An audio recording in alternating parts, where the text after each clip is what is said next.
Magandang falls na pwede kayong mag-swimming at syempre pwede kayong mag-relax this coming holiday season or this coming weekend na may kahangang ganda lalo na pag ito'y patuloy na inilagaan. Tara, samahan nyo ako at igagalaw kayo dito sa falls na pupuntahan natin.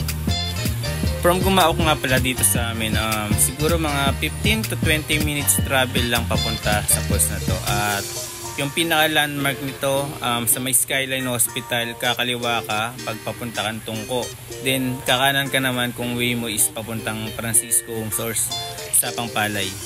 Then sa pinakadulo nyon, crossing. So kakanan tayo.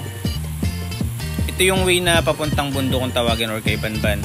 Yung kay Banban is natin ng Rodriguez Rizal at San Jose del Monte. Actually hindi natin, boundary pala. Boundary ng Rizal sa Bulacan.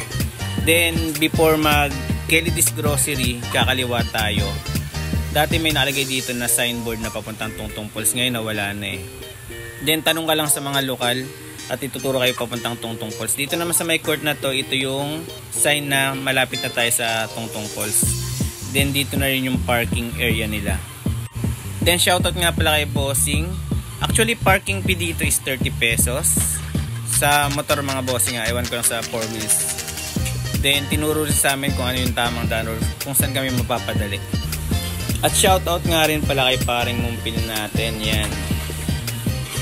So tinuro niya sa akin yung daan at sinamahan kami kung saan kami mas mapapabilis.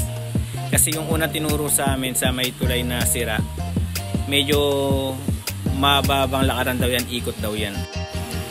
Tapos nag-ano pa siya sa akin, nag-angas pa kasi lahat daw ng makikita ko dito, lahat daw yan hindi sa kanya yan. Tingnan ko lang daw yan. Then sinabi niya rin dito na magpalipad kami ng drone para makita namin yung lakas ng agos ng falls or kung maraming tubig yung falls ngayon. Ayun nga mga kagala, confirm maganda yung agos ng falls ngayon. Kaya nagpatuloy kami sa paglalakad.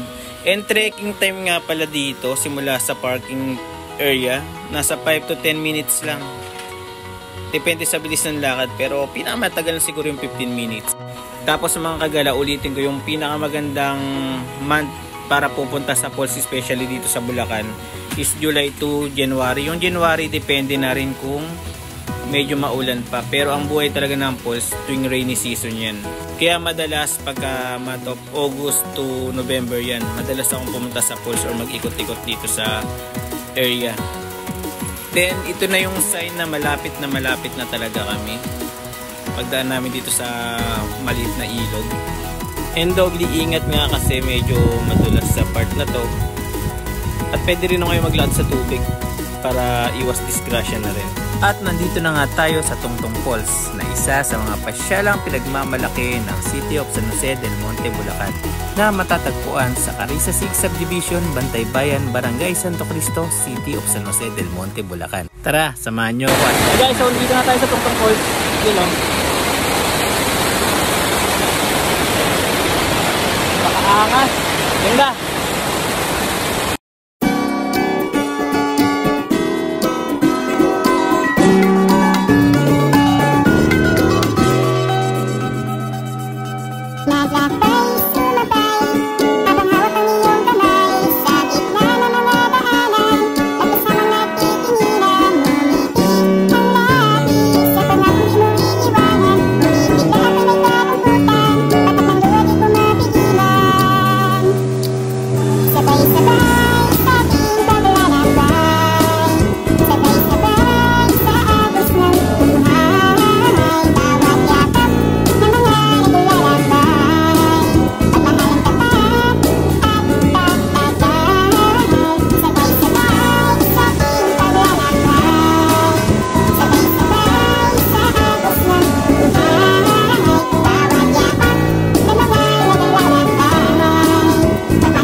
Yun nga mga kagala, so recommended ko tong Tungtung Falls, especially tuwing rainy season kasi talagang hindi kayo madidismaya pagdating sa tubig. Napakaganda and ambience niya.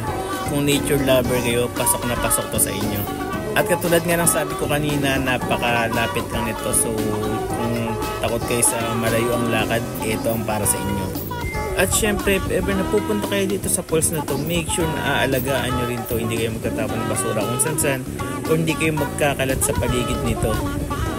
At lagi magdoble ingat tuwing pupunta kayo sa mga falls kasi hindi natin alam kung kailan raragasa yung tubig. And itong part ng Tungtung Falls na to is may kalaliman, kaya kung di ka marunong lumangoy, doble ingat. Especially sa may mga dalang mga bata. Para yung outing natin na magaganap is maging masaya at hindi mapalitan ng lungkot. And syempre, makapag-iwan tayo ng good memory or memories sa lugar na to. At kung di ka pa nakapollow sa aking page, don't forget to follow my page, Kuya AJ's Vlog, para lagi kang updated sa aking mga pinupuntang pasyalan galaan na laging pasok sa inyong bulsa. Hanggang dito na muna sa ngayon at kita-kita tayo sa ating susunod na paggagala.